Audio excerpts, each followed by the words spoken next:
We've got our pocket here, plain journaling space here. Obviously this is a page.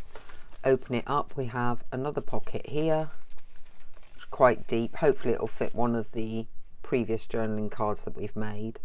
And then here we've got some writing spaces. Today I'm going to be using this Sherlock Holmes themed printable paper to make an envelope that contains writing sheets. So a writing envelope, a journaling envelope, I'm not quite sure what to call it.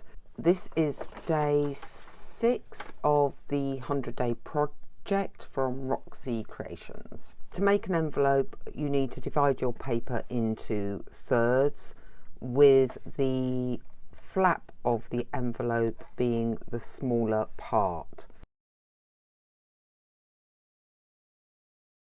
Right, so that would be the main part of the envelope, and then this here is going to be the little bit that normally tucks over but won't actually tuck over, so it doesn't really matter how clear or not of the envelope this goes. I suppose we want it to be as close as possible. Let's go here,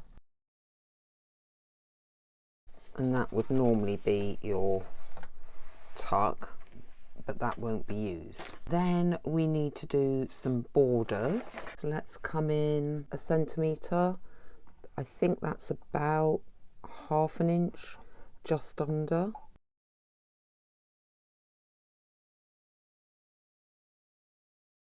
You don't have to use a scoreboard, you can just fold these. You don't need to use actual measurements, you can just do it by eye. I'm just showing you a way to do it using a scoreboard. I've got big and small scissors here because I want to show you this bit. So the first bit is we're going to come in on here. I think come in that way. Yeah. Slight angle to that halfway point. Same on this side. As you can tell, I'm not trying to match. And then I'm going to swap scissors and cut up that score line.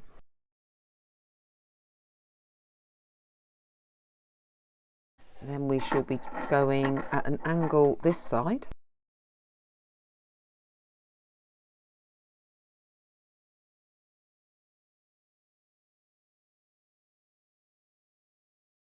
Those would fold in and be the envelope flaps if it was to be a traditional envelope. The idea is the journaling spots that you're going to put into this book will be scraps.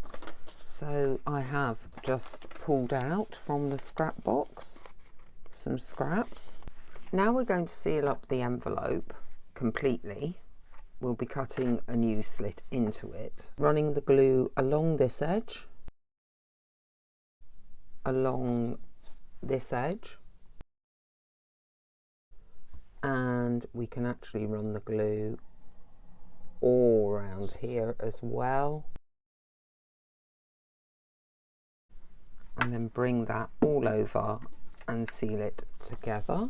And then we can put the papers in, which will go on this line here, and you can put them in by sewing them or by staple. Roxy on her video stapled them, so I think I will do the same for speed purposes. May have to just clip and scrunch a few things just so that I can get the stapler in there. I don't have a long arm stapler, so if it doesn't reach, may or may not reach, no, I have to kind of semi-fold. One roughly centre. It's about right, and on the little dividing line, and then maybe one at the top area. It's not going to be highly at the top because the little peg's in the way. There we go. Now we'll just straighten those back out. So that's our booklet in. You can create a pocket either at the top or at the side, depending on how you want it to work. So if we imagine a journaling page, you could have it glued that way, and then that flips off the journaling page, that will need securing down, so we will decorate this page. And then it would also have a pocket. So let's cut the pocket in, literally skimming up this edge.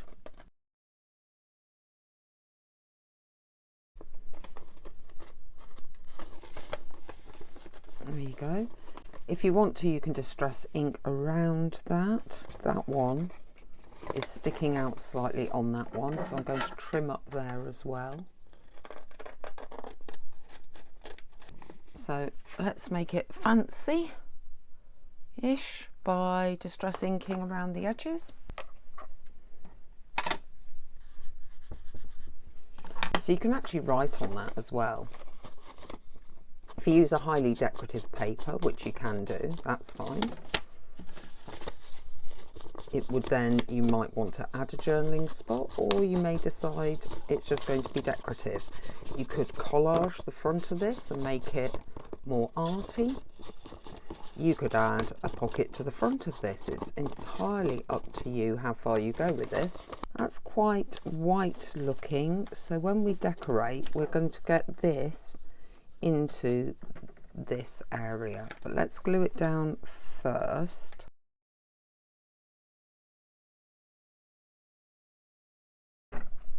I think to decorate this, I will use maybe another one of these papers because it makes a good writing spot. Use something here, you could stain it, or use some washi just to cover up that whiteness. What do I want to use? Might just use the masking tape again, to be fair. Don't really have many washi tapes that are natural Victorian looking washies, so using the masking tape is a cheap washi alternative that actually fits the theme. Let's put this one down. Could do the same this side. That's now folded over, so when we open this journal page, you've got this, and then when you open that, you've got some extra little writing spots, and then we're going to cover this up. We're going to put this page onto here. So to put this down, I'm going to use a combination of glue stick, and on the very edges use the Fabri-Tac, because I find the glue stick is not strong enough on edges.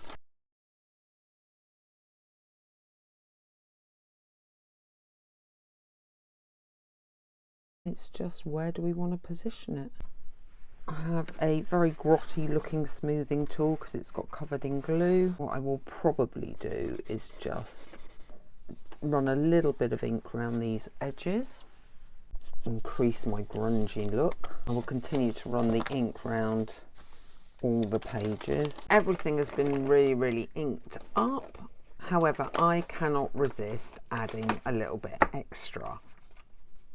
So I'm going to put one of the pockets, the window pockets that we made the other day, because you've got that lovely background of those dogs anyway, onto this big pocket here. So you're going to have a double pocket.